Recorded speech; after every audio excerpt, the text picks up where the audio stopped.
¿Qué tal, chicos? En la clase anterior nos quedamos terminando el tema de lípidos. Vamos a continuar con nuestro análisis de las biomoléculas orgánicas y el día de hoy vamos a revisar proteínas, ¿va? ¿Cuáles son los temas que vamos a estar revisando? Bueno, vamos a revisar aminoácidos y proteínas, propiedades de los aminoácidos, el enlace peptídico, estructura de las proteínas, propiedad, clasificación y función de las mismas, ¿ok? Entonces, primero que nada, ¿qué son los aminoácidos?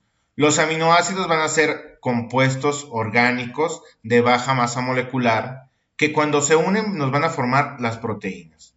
Estos compuestos van a estar formados por carbono, hidrógeno, oxígeno y nitrógeno, sin embargo algunos también pueden contener azufre. Tienen un grupo carboxilo, COH, ¿sí? Un grupo amino y una cadena lateral que van a estar unidos a ellos mediante un carbono alfa. ¿Ok? Entonces, esta sería nuestra fórmula general del grupo amino, nuestro grupo carboxilo, nuestro grupo amino, nuestro radical R. ¿Qué significa el radical R? Muy sencillo. El radical R es una forma de denotar que ahí va a estar un grupo funcional cualquiera. Es decir, es un espacio libre para que se una ahí un grupo. ¿Ok? Muy sencillo, que no se les olvide. Hay aproximadamente 20 aminoácidos diferentes que van a formar las proteínas. Estos se van a llamar aminoácidos proteicos. En los seres vivos también existen algunos aminoácidos que no forman proteínas y se les conoce como aminoácidos no proteicos. Los aminoácidos esenciales son aquellos que no pueden sintetizar los animales y deben de ser ingeridos en la dieta. Las plantas sí lo van a sintetizar. Y para nombrar estos 20 aminoácidos se van a utilizar diferentes abreviaturas que se van a formar mediante las tres primeras letras de su nombre en inglés, como es el caso de la glicina.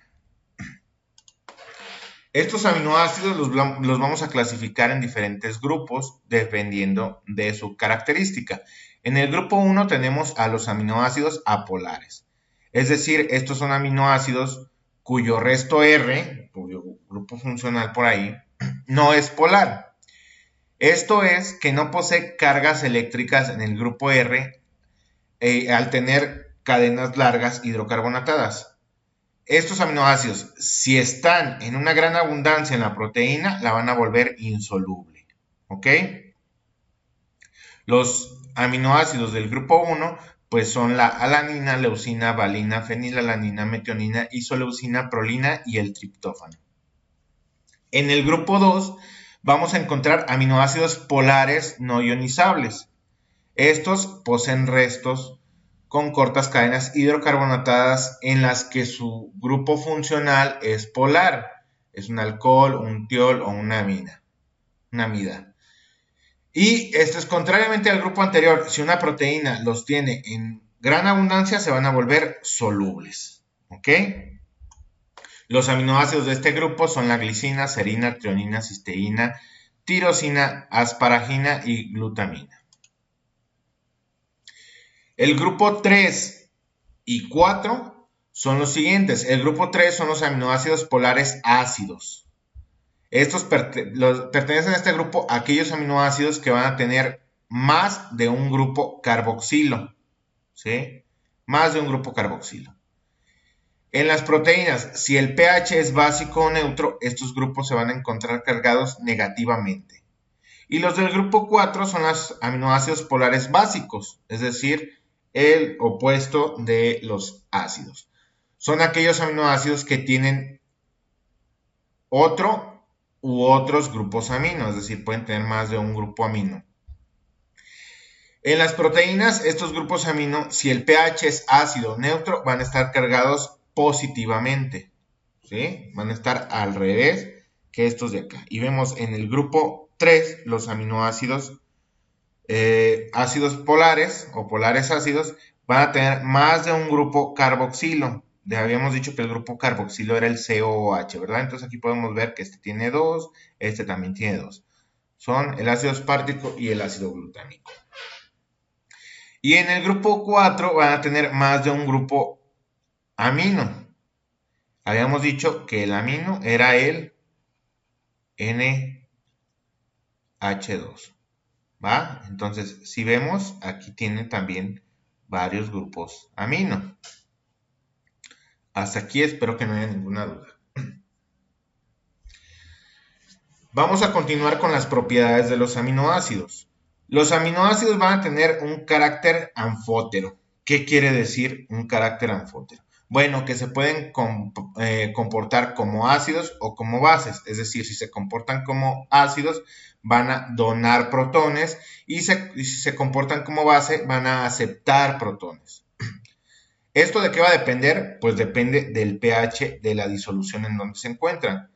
De esta manera, estos aminoácidos pues contribuyen para regular el pH, es decir, tienen un efecto de tampón. Contribuyen a la homeostasis, ya habíamos dicho que era la homeostasis, ¿verdad? Es el equilibrio del medio interno del ser vivo, es decir, contribuyen a buscar el equilibrio. En una disolución acuosa que va a tener un pH neutro, los aminoácidos van a formar iones dipolares. Vamos a explicar un poquito qué trata sobre esto del carácter anfótero que van a tener los aminoácidos. Bueno, si ustedes tienen en su disolución un pH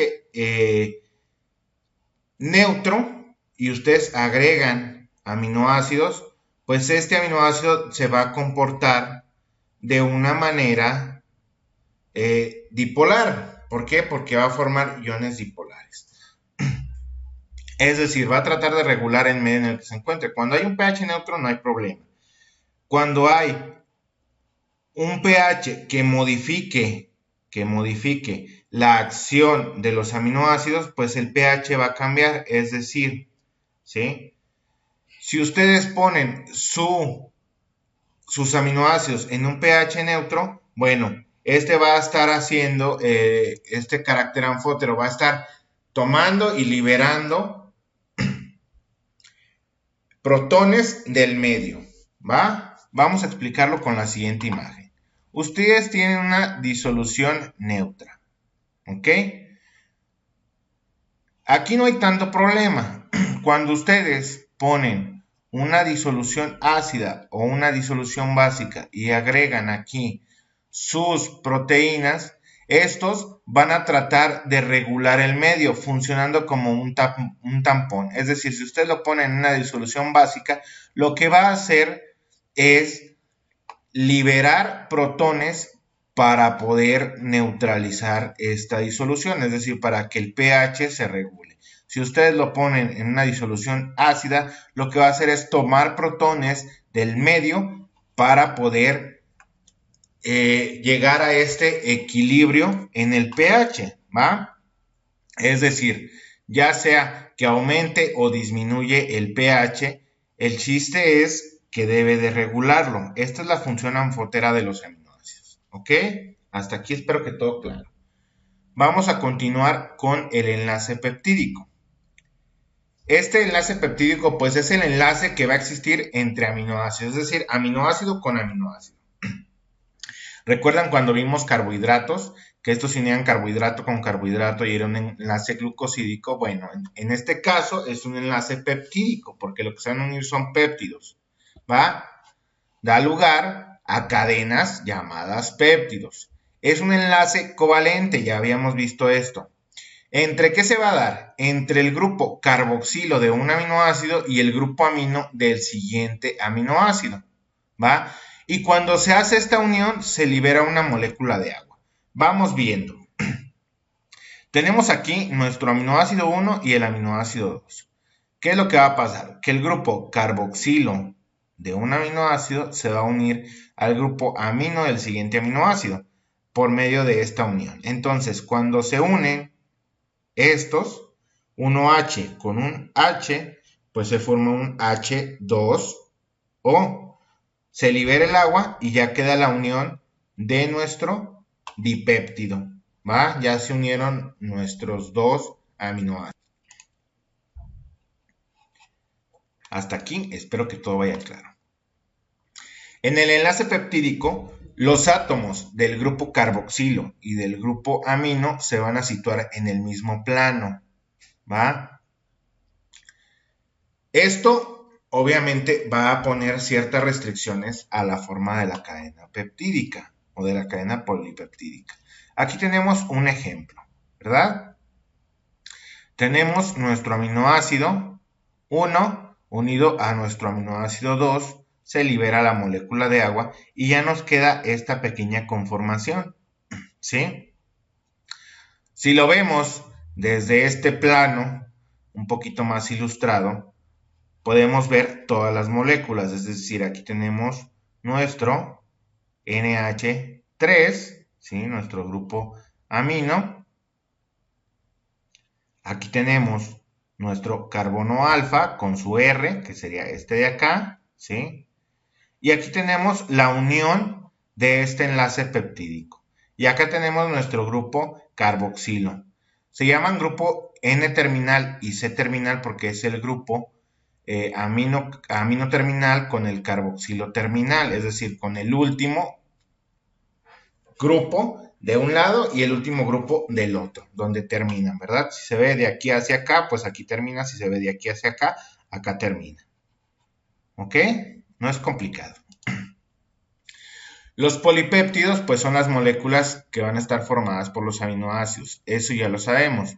Existen largas cadenas de péptidos, donde podemos clasificarlas en dipéptidos cuando solo son 2 aminoácidos los que se están uniendo, tripéptidos cuando son 3 los que se unen, oligopéptidos cuando es la unión de menos de 10 aminoácidos y un polipéptido cuando es compuesto por más de 10 aminoácidos. Entonces ya sabemos que cuando estamos hablando de polipéptidos, pues son cadenas más largas.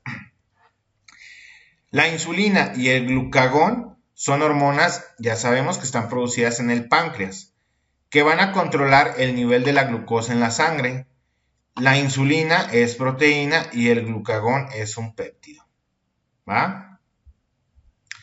¿Qué es una proteína? Bueno, una proteína en sí es un péptido constituido por más de 50 aminoácidos, ¿va? Para que podamos decir que se trata de una proteína debe tener más de 50 aminoácidos. Si no, si tiene menos de 50, pues estamos hablando de un péptido. Y estas van a clasificar en diferentes formas. Esto lo vamos a ver después. Holoproteínas y heteroproteínas. Holoproteínas cuando están formadas solo por aminoácidos y heteroproteínas cuando están formadas por aminoácidos y por otras moléculas. Esa es la estructura de las proteínas. Tiene una organización que va a estar determinada por 4 diferentes niveles. Estructura primaria, secundaria, terciaria y cuaternaria. Cada una de ellas va a corresponder a la disposición de la anterior, de la forma anterior en el espacio. Y podemos ver que la estructura primaria son simplemente largas cadenas de aminoácidos unidas. Es decir, aquí están los aminoácidos unidos uno tras otra, como en un collarcito, ¿verdad? En la estructura secundaria pueden darse 2 formas, los hélices alfa y las láminas beta. Las hélices alfa pues nos van a dar esta forma de hélice, ¿va? Y las láminas beta, como su nombre lo dice, pues nos va a dar este tipo de conformación, tipo de lámina. En la estructura terciaria se van a unir las hélices alfa y las láminas beta y se van a empezar a enrollar, ¿ok? Se van a empezar a enrollar. Y en la última estructura, en la estructura cuaternaria, se van a unir varias de estas, ¿sí? Varias de estas estructuras formando una sola proteína, ¿va? Es decir, son más estructuras terciarias unidas. Así de simple. Vamos viendo la estructura primaria de las proteínas.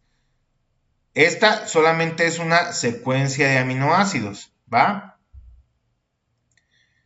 Y las secuencias de aminoácidos van a determinar las estructuras y conformación que después va a ir tomando nuestra proteína. Es decir, va a determinar la función que va a tener la proteína. Dependiendo de cuáles aminoácidos se estén uniendo y en qué orden, va a darnos la diferente función de la proteína. Entonces, imagínense las combinaciones que tenemos. Si son 20 aminoácidos y sabemos que tiene que ser más de 50 para que sea una proteína, ¿en qué combinaciones se podrían unir, en qué orden se podrían unir estos diferentes aminoácidos?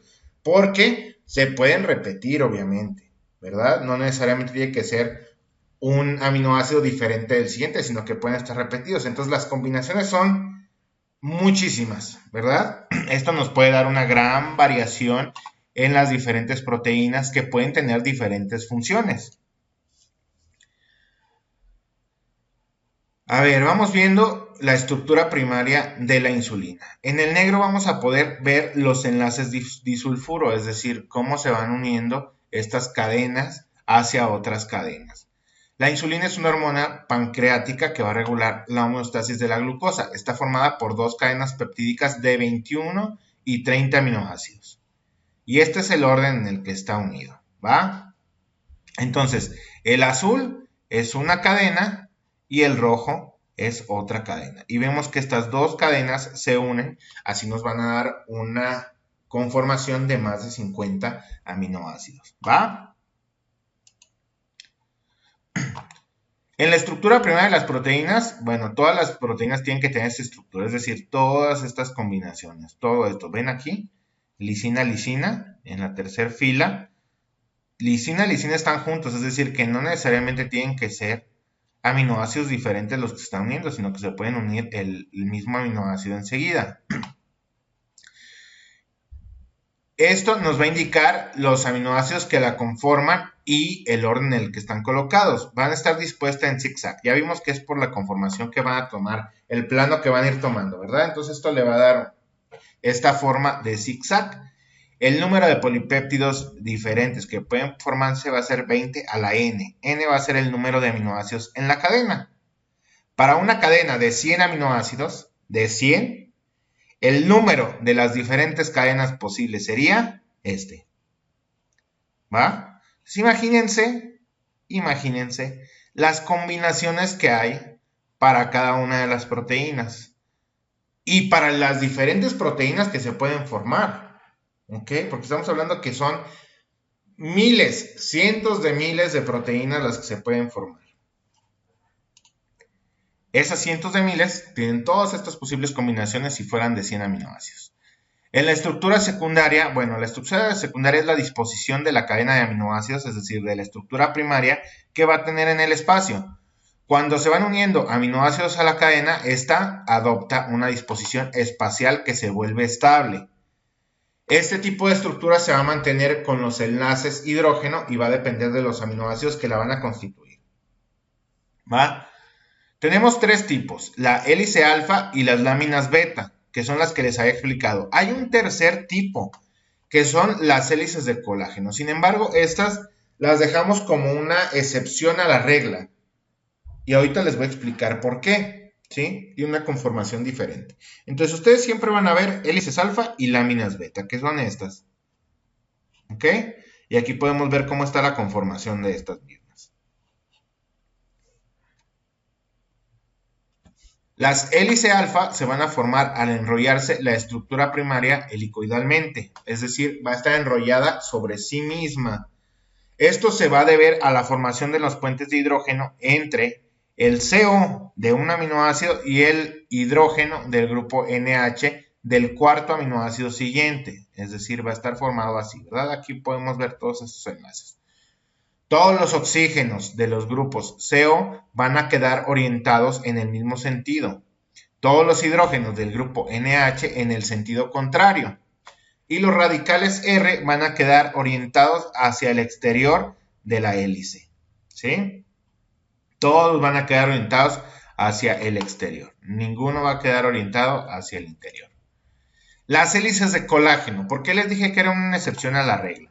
Bueno, las hélices de colágeno van a tener una disposición en L especial, es decir, no se van a enrollar, no se van a plegar como esta, que está como muy plegadita. ¿Sí la ven? No, las hélices de colágeno van a quedar mucho más largas, mucho más despegadas. ¿Ok?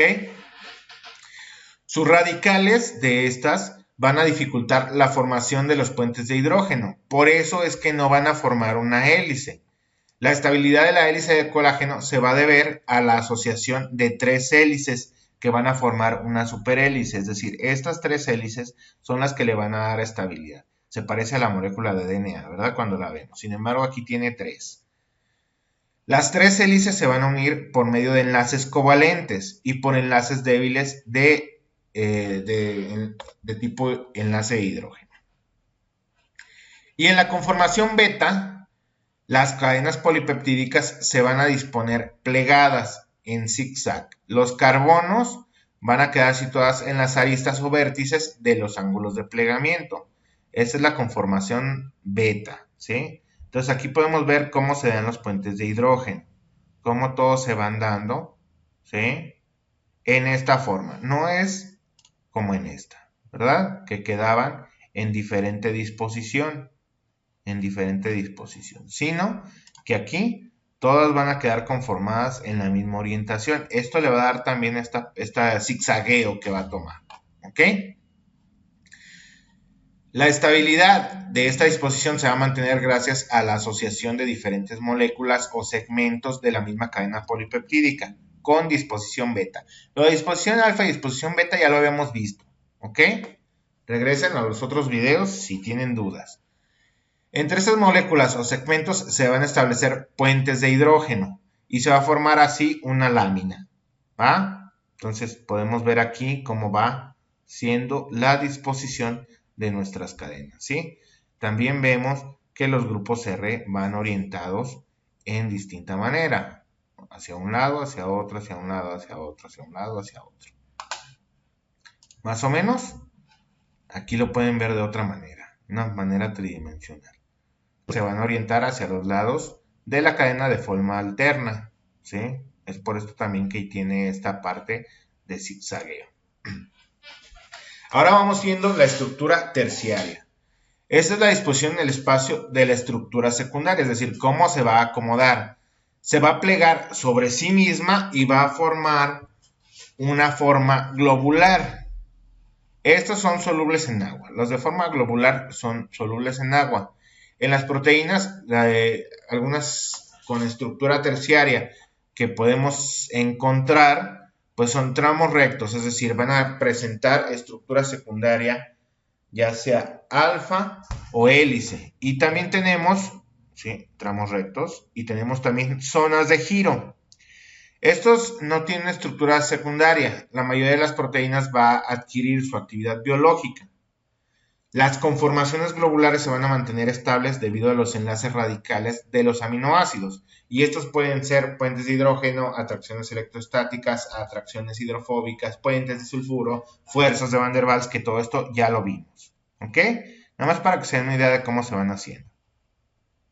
Y se van a ir uniendo estas láminas, es decir, las láminas beta con las hélices alfa se van a ir uniendo. Aquí tenemos los puentes de sulfuro de estas, ¿sí? Las proteínas que no llegan a formar estructuras terciarias van a mantener su estructura secundaria de una forma alargada y son las proteínas fibrosas.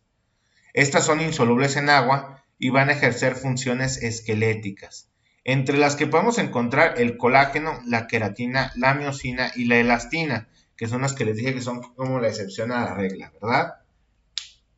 Que no se van a formar de esa manera, es decir, no van a formar hélices alfa, láminas beta, sino que en la estructura secundaria pues se van a unir entre ellas mismas dando diferentes estructuras.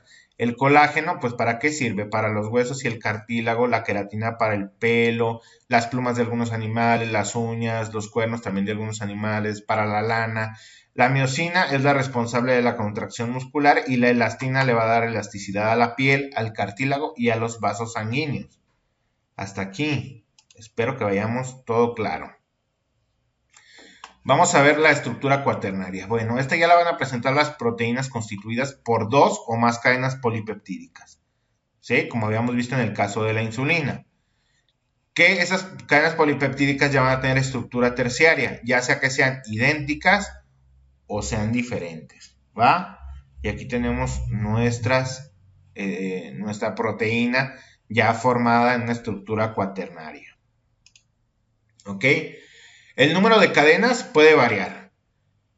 La insulina tiene 2 cadenas, el colágeno tiene 3 cadenas, la hemoglobina tiene 4 cadenas, pero estas 4 cadenas son iguales, 2 y 2, ¿va? Esta es igual a esta y esta es igual a esta, ¿sí? 2 cadenas iguales.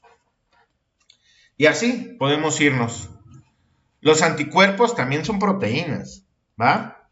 Los anticuerpos son proteínas con estructura cuaternaria formada por 4 cadenas. Tenemos la cadena liviana y la cadena ligera, ¿va? Estas cadenitas son las que nos van a formar nuestro anticuerpo, que tiene unido aquí su oligosacárido.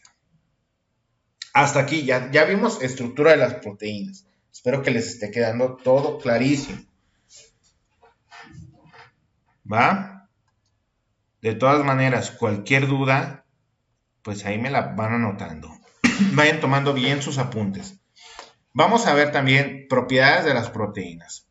Las propiedades de las proteínas, ¿de qué van a depender? Bueno, de sus radicales R, ya les había dicho, ¿verdad? Porque todo lo demás es igual.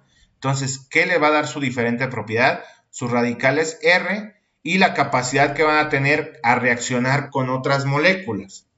Las principales propiedades que podemos ver son solubilidad, es una. En general, las proteínas fibrosas van a ser insolubles y las globulares van a ser solubles, ¿sí? La solubilidad es debida a los radicales de los aminoácidos, que al ionizarse estos aminoácidos, van a establecer puentes de hidrógeno con las moléculas de agua. Y se va a formar una capa de molécula de agua. Esta va a impedir que se pueda unir a otras proteínas, ¿va? Y también, gracias a esto, se impide su precipitación. Debido a su elevada masa molecular, cuando se disuelven, dan dispersiones coloidales. Entonces, la solubilidad, pues es una de las características que va a tener. Aquí ya vimos que también tenía que ver de qué aminoácidos estaba conformada, ¿verdad? Otra de ellas es la desnaturalización. ¿Qué es la desnaturalización? Bueno, es la pérdida de la estructura cuaternaria, terciaria y secundaria, debido a la ruptura de los enlaces que la van a mantener. Solo se conserva la estructura primaria. ¿Por qué? Porque el enlace peptídico es mucho más difícil de deshacer. Entonces, es lo único que nos queda. ¿Va? ¿Qué ejemplos hemos visto de desnaturalización? Bueno, cuando se corta la leche, ¿verdad? Debido a que se desnaturaliza la caseína. También la precipitación de la clara de huevo al desnaturalizarse, la ovalbúmina por efecto del calor, la permanente del pelo, que luego se hacen luego, después. Y aquí vemos a nuestra proteína en un estado normal y aquí vemos una proteína desnaturalizada, es decir, llega a esta conformación, ¿va? A una conformación lineal. Esta ruptura puede ser producida por diferentes motivos. Ya habíamos visto, ¿verdad? Cambios en el pH, la temperatura, alteración salina del medio. Es decir, cuando estamos hablando de esto, acuérdense del tema de las enzimas que vimos. Si las enzimas se ven afectadas por estos cambios y las proteínas van a conformar a nuestras enzimas, entonces las proteínas se van a ver afectadas también por esto. Cuando una proteína se desnaturaliza, generalmente adopta una estructura filamentosa y se precipita, es decir, se disminuye la solubilidad. Las proteínas en este estado no pueden llevar a cabo las actividades para las que fueran diseñadas, pierden su función, es decir, no son funcionales. La desnaturalización no va a afectar a los enlaces peptídicos, ya lo habíamos mencionado. Cuando se vuelve a las condiciones normales, la proteína puede que en algunas ocasiones recupere su conformación primitiva. A esto se le conoce como una renaturalización, ¿verdad? Está nuestra proteína desnaturalizada, regresan las condiciones óptimas al medio y esta proteína se va a renaturalizar. ¿Qué sería esto? Tenemos nuestra proteína, ya perdió las estructuras, aquí tiene, perdón, sus estructuras completas, se desnaturaliza, pierde la estructura primaria, la estructura cuaternaria, terciaria, secundaria, debido a los cambios de pH o sustancias. Por algún motivo se eliminan estos factores que estaban provocando la desnaturalización y ocurre una renaturalización, ¿va? Pero no en todos los casos, en algunos casos puede ser reversible. Otra de las propiedades de la proteína es su especificidad. Es una de las propiedades pues más características. ¿Y a qué se refiere? A que cada una de las especies de seres vivos es capaz de fabricar sus propias proteínas. ¿Ok? Esas proteínas van a ser diferentes de las de otras especies. Cuanto más lejanas son estas dos especies en su evolución, es decir, cuanto menos parentesco tienen, más diferente van a ser sus proteínas. ¿Por qué? Porque son organismos diferentes que necesitan otras funciones diferentes. Pero sabemos que aún dentro de la misma especie hay diferencias proteicas entre los distintos individuos, aunque sea de la misma especie, ¿ok? Esto no ocurre con otras moléculas como los glúcidos y los lípidos, que van a ser comunes en todos los seres vivos. Solo ocurre con las proteínas. Cada ser vivo va a fabricar sus proteínas. ¿Y por qué se da este cambio? Bueno, por el ADN. El ADN es diferente, eso sí lo sabemos. Entonces, las proteínas también van a ser diferentes. Esta especificidad de las proteínas nos ayuda a explicar la compatibilidad o no de los trasplantes de órganos. Aunque el trasplante sea entre los mismos familiares, hay algunos trasplantes que son más exitosos que otros. Y bueno, es debido a esto, a la especificidad. Otra de las propiedades, la capacidad amortiguadora, esto ya lo vimos, no es necesario repetirlo, ¿verdad? Es decir, depende de donde esté en el medio, se va a comportar como un ácido o como una base. Vamos viendo la clasificación de las proteínas. Las proteínas las vamos a clasificar ya sea por su composición, su conformación, su solubilidad y todo. Aquí les dejo una pequeña forma de clasificación. Unas son las holoproteínas, es decir, aquellas que solo están formadas por aminoácidos, y otras son las heteroproteínas. Las heteroproteínas están formadas por una parte proteica, es decir, por aminoácidos, y una no proteica, es decir, tienen su grupo prostético. En las holoproteínas se van a clasificar según su estructura en dos grupos. ¿Cómo las podemos clasificar? En proteínas filamentosas, ¿sí? Y en proteínas globulares. En las proteínas filamentosas, estas son insolubles en agua y se van a encontrar en los animales. Las moléculas forman fibras paralelas. Ya vimos cuáles, ¿verdad? El colágeno, queratina, miosina, elastina, fibrina, etc. Y las proteínas globulares son solubles en agua o disoluciones polares. Y aquí hay unas importantes, unas de ellas son las histonas. Estas se van a encontrar en el núcleo y están asociadas a DNA, ya lo habíamos visto también. Las albúminas tienen una función de reserva o de transporte, ¿ok? Las globulinas están asociadas a glúcidos y forman las inmunoglobulinas o anticuerpos, es decir, su sistema inmune. Y las actinas responsables de la contracción muscular junto con la miosina. Luego tenemos las heteroproteínas. Las heteroproteínas están formadas por una parte proteica y una parte no proteica, su grupo prostético. Entre ellas encontramos las cromoproteínas, es decir, el grupo prostético es un pigmento, una sustancia con color. Este es el caso de la hemoglobina y la mioglobina, que se encargan de transportar el oxígeno en la sangre y en el músculo, ¿va? Tenemos las glicoproteínas, es decir, que su grupo prostético va a contener glúcidos.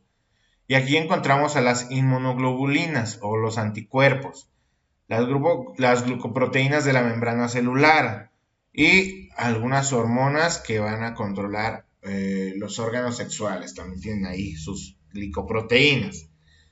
Tenemos también las lipoproteínas, donde el grupo prostético es un lípido. Aquí estas van a estar en las membranas celulares, ¿va? Y tienen diferentes funciones, por ejemplo, transportar lípidos. Ya lo habíamos visto también en el tema de lípidos. Aquí vimos lipoproteínas, ¿se acuerdan? Cuando estábamos viendo los kilomicrones, los LDL, los VLDL, etcétera, los HDL. Tenemos nucleoproteínas, donde el grupo prostético es un ácido nucleico. Y son las asociaciones de ADN con proteínas. Es decir, aquí encontramos a las histonas, que van a formar la cromatina del núcleo celular. También tenemos las fosfoproteínas, cuyo grupo prostético pues, va a ser el ácido fosfórico. ¿En dónde lo encontramos este? En la caseína de la leche y en la vitelina de la yema de huevo. ¿Ok? Y aquí tenemos en nuestra membrana plasmática donde podemos encontrar diferentes proteínas, ¿ok? Que van a estar formando diferentes moléculas, ya sea enzimas, anticuerpos, aquí tenemos nada más glicoproteínas, parte de hormonas, ¿va? Entonces, en resumen, tenemos proteínas fibrosas y proteínas globulares, ¿ok? Las proteínas fibrosas, generalmente los polipéptidos van a estar dispuestos en una sola dimensión, son insolubles en agua y tienen funciones estructurales. Las proteínas globulares son más complejas que las fibrosas, van a estar plegadas en una forma más o menos esférica y aquí encontramos las demás proteínas, ¿ok? Esta pequeña tablita para que se les facilite, por ahí ustedes le ponen pausa y le toman captura. Entonces, las funciones de las proteínas las podemos clasificar como de transporte, enzimática, de regulación de homeostasis, estructural, inmunológica, hormonal, de movimiento y de reserva, ¿va? Y ahí está ya resumido cada una de ellas, ¿ok? Hasta aquí termina el tema de proteínas. Nuestro siguiente tema sería ácidos nucleicos, que ahí se ve muy feo, ¿sí? Pero ese es nuestro siguiente tema. Luego les corrijo eso para que sea más bonito. Si tienen dudas, comentarios, ya saben, déjenlos en el Classroom o en el mismo video y yo se los respondo, ¿va? Muchas gracias, que tengan un bonito día. Hasta luego.